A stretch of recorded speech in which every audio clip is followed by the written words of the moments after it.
ஓம் ஸ்ரீமாத்ரே நமः. ஓம் கணேசாய நமः. வந்தே கஜேந்திரவதனம் வாமாங்காரூಢவல்லபாஸ்லிஷ்டம் குங்குமபராகசோணம் குவலயினீஜாரகோரகாபீఠம் பிரணமாமி தட்சிணாமூர்த்திவியாசசங்கரரூபிணம் ஜோதிர்மயம் குரும் ஸ்ரீமச்சந்திரசேகரேந்திர சரஸ்வதி.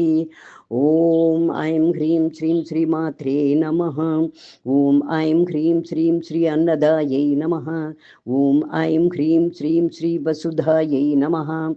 ஓம் ஐம் ஹ்ரீம் ஸ்ரீம் ஸ்ரீ சச்சாமர ரமாவாணி சவ்ய தட்சிண சேவிதாயை நமः. ஓம் ஐம் ஹ்ரீம் ஸ்ரீம் ஸ்ரீ கடாட்ச கிங்கரி பூத கமலா கோட்டி சேவிதாயை நமः. ஓம் ஐம் ஹ்ரீம் ஸ்ரீம் ஸ்ரீ சிவசக்தைகரூபிண்யை நமः. ஓம் ஐம் ஹ்ரீம் ஸ்ரீம் ஸ்ரீ லலிதாம்பிகாயை நமः. ஓம் ஸ்ரீமாத்ரே நமः. அனைவருக்கும் நமஸ்காரம்.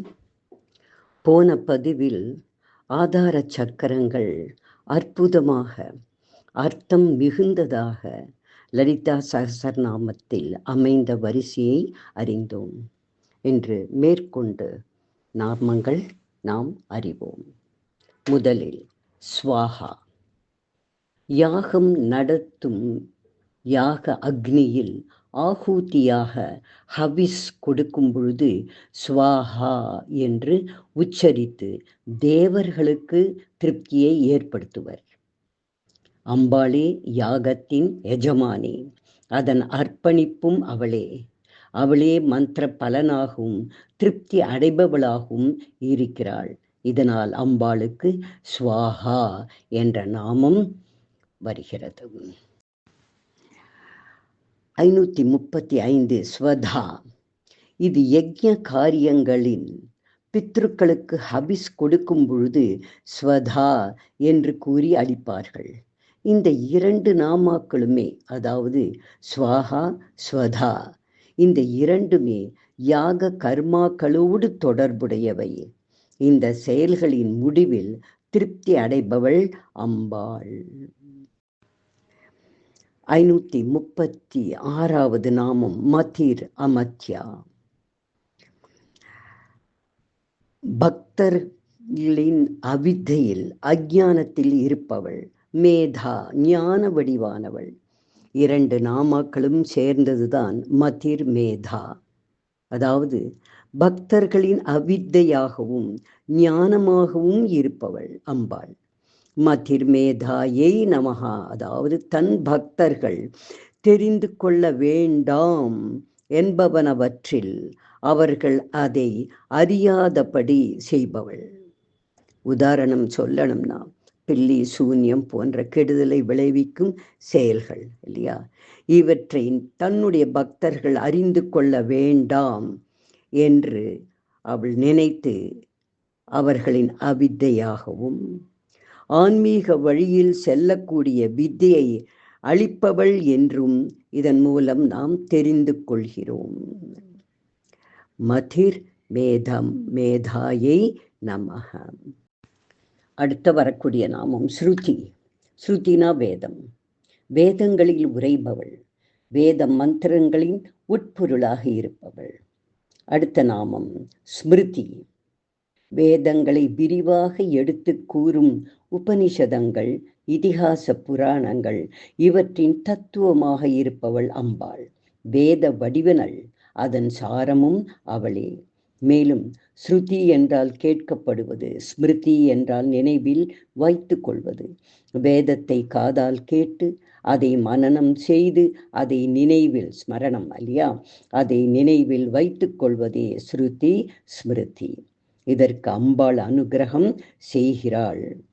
540 அனுத்தமாம், அதி உன்னத நிலையில் இருப்பவள். 541 புண்ணிய கீர்த்தி. பக்தர்களுக்கு அவளது பெருமையை நினைப்பதே பெரும் புண்ணிய பலனாக விடுகிறது.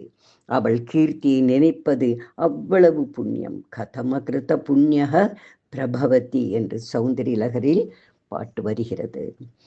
அடுத்தது புண்ணிய லப்யா. லப்யானா பெறக்கூடியது.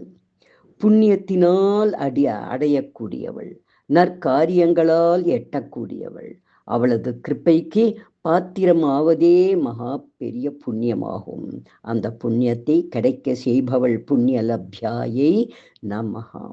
புண்ணிய சிரவண கீர்த்தனா, தனது கீர்த்தியை கேட்போருக்கும் பாடி கொண்டாடுவோருக்கும் பாக்கியத்தை அளிப்பவள். அடுத்து வர நாமும் புலோமஜ அர்ச்சிதா. புலோமன் அப்படின்னா இந்திராணியுடைய தகப்பன், ஜனா புத்திரி. அதாவது புலோமனின் புத்திரியான இந்திராணியால் அர்ச்சிக்கப்படுபவள். ஒரு சமயம் இந்திரன் விருத்ராசுரனை வதம் செய்ய தவத்தில் ஈடுபட்டான். அப்போ சந்திரவம்சத்து அரசனான நகுஷன் இந்திர பதவிக்கு பொறுப்பேற்கிறான். இந்திராணியும் எனக்கு சொந்தமாக வேண்டும் என்று அவன் ஆசைப்படுகிறான். அவளை அடைய முற்பட்டான். இந்திராணி தேவி அம்பாளை மனமுருகி பிரார்த்தனை செய்தாள். இந்த ஆபத்திலிருந்து என்னை காப்பாற்றுமா அப்படி என்று இந்திராணி அம்பாளை பிரார்த்தனை செய்கிறாள். நகுஷன் பல்லக்கில் இந்திராணியை காண வந்து கொண்டிருக்கும் பொழுது அகத்தியரால் சபிக்கப்பட்டு சர்ப்பமாக மாறி பூமியில் வந்து விழுந்தான். இந்த நாடகத்தை நடத்தி அம்பாள் இந்திராணியை காப்பாற்றினாள் என்று புராணம் கூறுகிறது. இப்பவும் நம்ம பரமபத விளையாடுவோம் இல்லையா, அதில் நகுஷன்னு பெரிய பாம்பு இருக்கும். அங்கே போய் நம்மளோட சூழி உட்காந்து அப்படியே இறங்கி முதலுக்கு வந்துடுவோம். அதாவது திருப்பி பூமிக்கு வந்து விழறான் இல்லையா, அதை இன்டைரக்டாக சொல்லக்கூடிய ஒரு விளையாட்டு. ஆக புலோமஜ அர்ச்சிதாயை நமஹா. 545 பந்த மூச்சினி.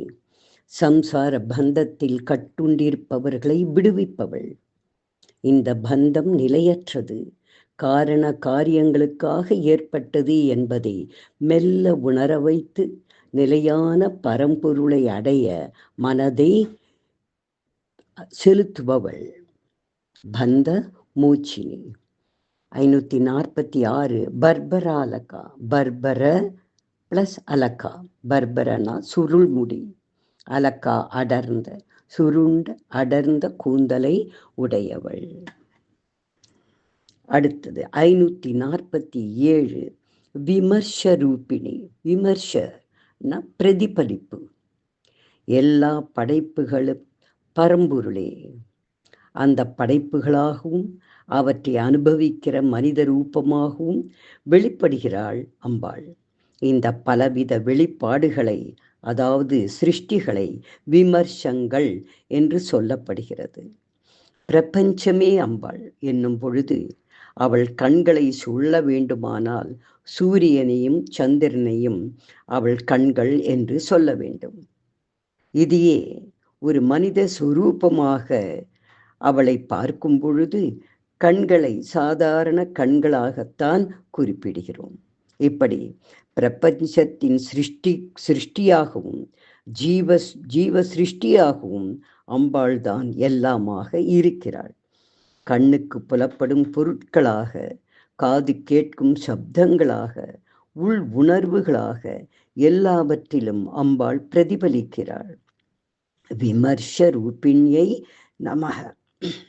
பிரபஞ்சத்தின் வெளிப்பாடே அம்பாள் என்று அர்த்தம் கூறக்கூடியது இந்த நாமம் விமர்ச ரூபிணியை நமக. அடுத்த நாமா வித்யா. ஞானமயமானவள், அனைத்து வித்தைகளுக்கும் அருள்பவள். 549 வியதாதி ஜகத் பிரசுகு.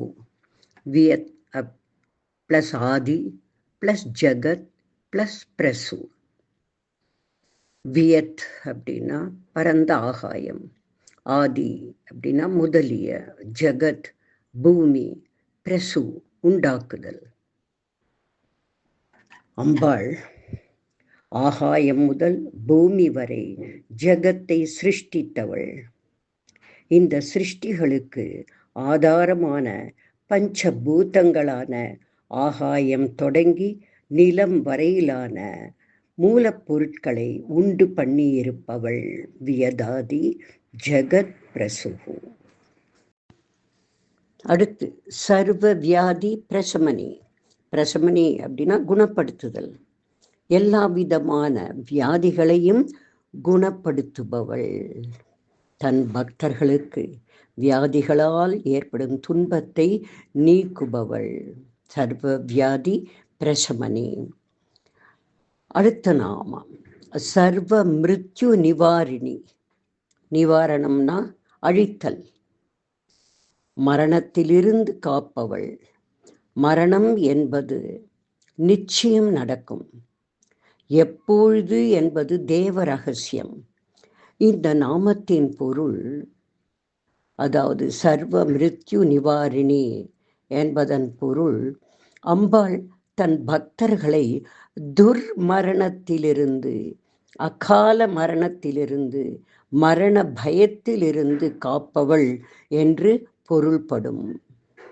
அபிராமி பட்டர் தன்னுடைய 49வது பாடல்ல குரம்பை அடுத்து என்ற பாடலில் வெங்கூற்று கிட்ட வரம்பை அடுத்து மருகும் பொழுது வளைக்கை அமைத்து அறிவையர் சூழ வந்து அஞ்சேல் என்பாய், இசைவடிவாய் நின்ற நாயக்கியே என்று பாடுவார். ஆக அம்பாள் மரண பயத்திலிருந்து காப்பவள் என்று பொருள்படும் சர்வ மிருத்யு நிவாரிணி. அக்ரகன்யா, பிரபஞ்சத்தின் முதல் கன்னிகை அம்பாள். 554வது அச்சிந்திய ரூபா, சிந்தனைக்கு அப்பாற்பட்டவள். மனம், அறிவு இவற்றால் அறிய முடியாதவள். அனைத்தும் படித்து தெரிந்து கொள்ளுமே அன்றி அதை வைத்துக்கொண்டு அம்பாள் இப்படித்தான் இருப்பாள் என்று அனுமானிப்பது மிகவும் தவறாகும். அவள் நம்முடைய சிந்தனைக்கு அப்பாற்பட்டவள். கலி கல்மஷ நாசினி. கலினா துன்பம், கலக்கம், துயரம் என்ற அர்த்தம். கல்மஷம்னா சூதுவாது, கன்னிங்னஸ், நேர்மையற்ற குணம். அம்பாள் கலி கல்மஷ நாசினி, அதாவது தன் பக்தர்களின் துன்பங்களையும் சூதுவாது நிறைந்த நேர்மையற்ற குணங்களையும் அடியோடு நாசம் செய்பவள். கலி கல்மஷ நாசினியை நமக. அடுத்து 556வது நாமம் காத்யாயினி. காத்யாயனர் என்ற முனிவரின் தவத்திற்கு இறங்கி அவரின் புத்திரியாக தோன்றியவள் அம்பாள். எப்படி தக்ஷனின் தவத்திற்கு இறங்கி தாக்ஷாயினியாக தோன்றினாளோ அப்படி காத்யாய முனிவருக்கு புத்திரியாக தோன்றியவள் காத்யாயனி. இவள் உத்யான பீட்டத்தில் இருப்பவள். தேவி காத்யாயினியின் சக்தி பீடம் உத்தரப்பிரதேசத்தில் பிருந்தாவனம் அருகே உள்ளது. தேவியின் கேசம் விழுந்த இடம் என்று கூறுகிறார்கள். தேவி மகாத்மியத்தில் கவச்ச ஸ்தோத்திரத்தில் 6வது நாமமாக ஷஷ்டம் காத்யாயனீதிச்ச என்று நவமாதாக்களை குறிப்பிடும் பொழுது வருகிறது. அதாவது சைலபுத்ரி, பிரம்மச்சாரிணி, சந்திரகண்டா, கூஷ்மாண்டா, ஸ்கந்தமாதா, காத்யாயனி, காளராத்திரி, மகாகௌரி, சித்திதாத்ரி. இப்படி நவ கன்னிகைகளை கூறும் பொழுது 6வது நாமமாக காத்யாயனி என்கிற நாமம் வருகிறது. சீதா தேவி, ருக்மிணி ஆகியோரால் தங்கள் கணவரின் நலனுக்காக பூஜிக்கப்பட்டவள் காத்யாயினி தேவி.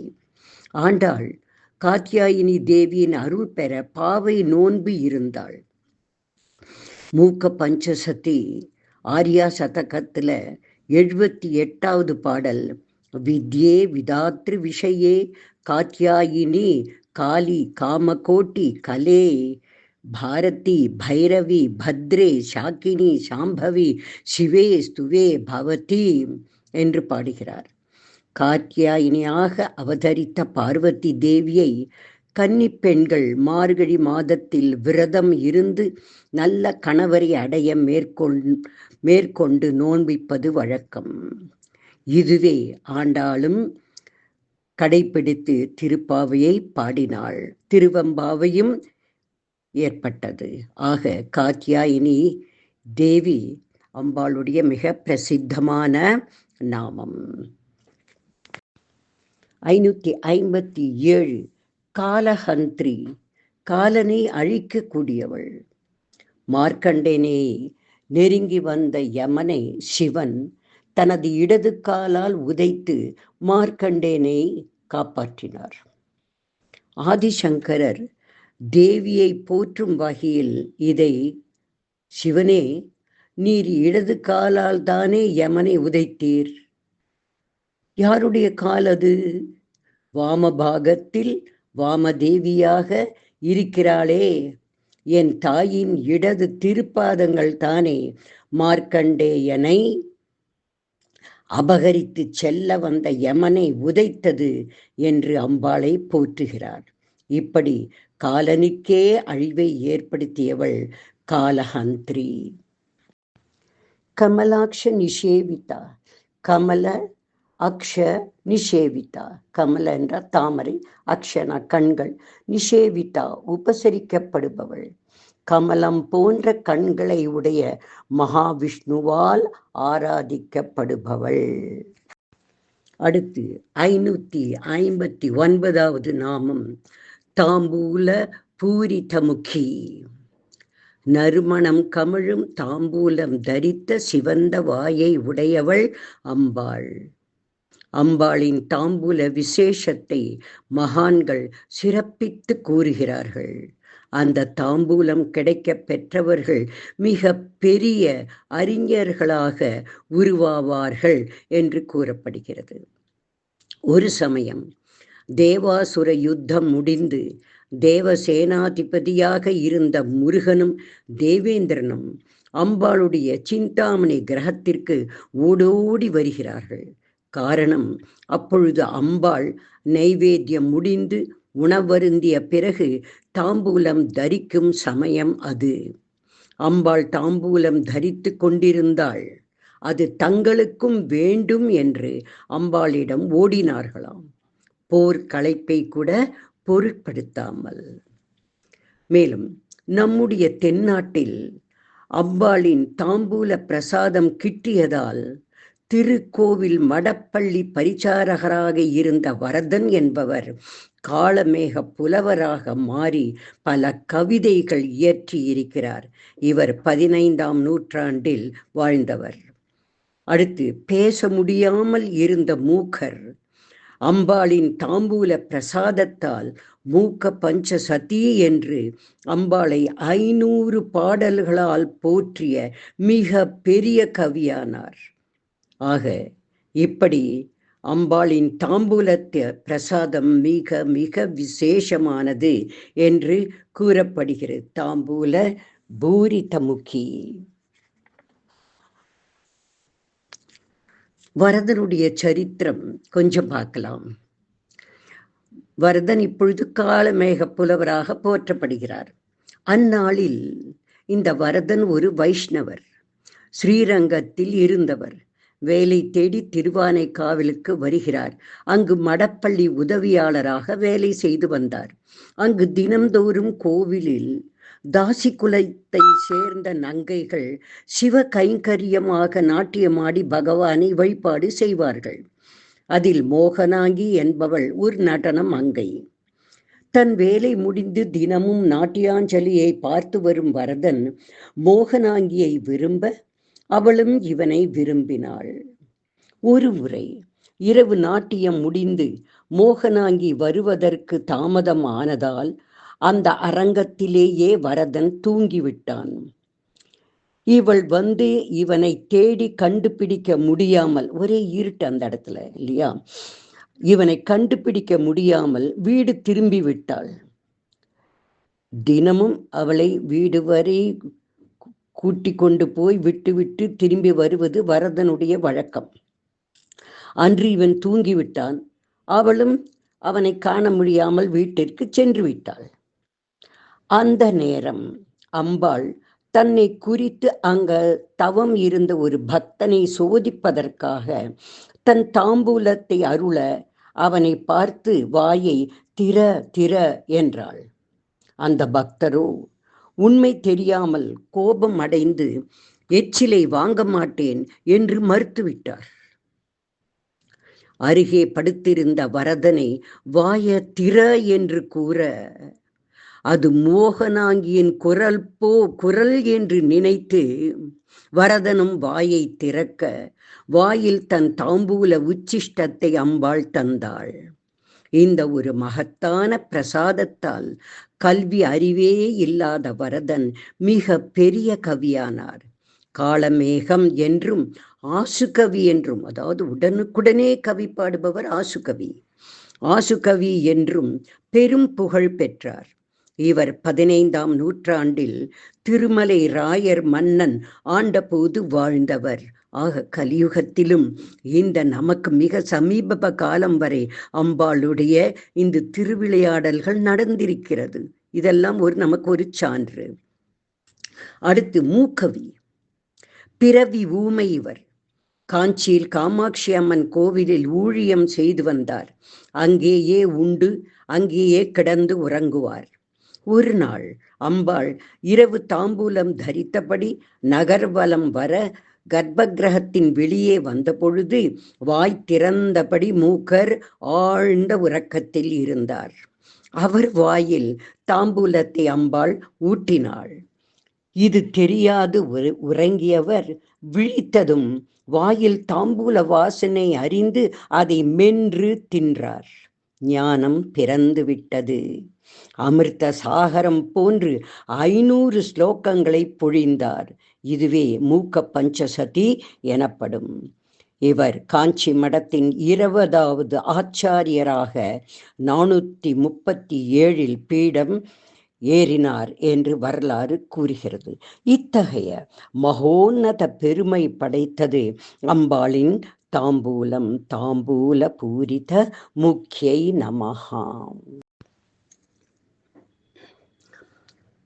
ரகஸ்யானாம் ரகஸ்யம் ச லலிதா பிரீதிதாயகம் அனேன சதிருஷம் ஸ்தோத்ரம் ந பூதம் ந பவிஷ்யதி சர்வரோக பிரசமனம் சர்வ சம்பத் பிரவர்தனம் சர்வ அபமிருத்யு சமனம் கால மிருத்யு நிவாரணம் குஹ்யாதி குஹ்ய கோப்த்ரீத்வம் கிருஹணாஸ்மத் கிருதம் ஜபம் சித்தேர்பவது மே தேவி त्वत्प्रसादान्मयीस्तरा. ஓம் ஸ்ரீதேவ்யை நமः. காயேன வாசா மனசேந்திரியைர்வா புத்யாத்மனா வா பிரகிருதே ஸ்வபாவாத் கரோமி யத்யத் சகலம் பரஸ்மை நாராயணாயேதி சமர்ப்பயாமி. ஓம் ஸ்ரீமாத்ரே நமः.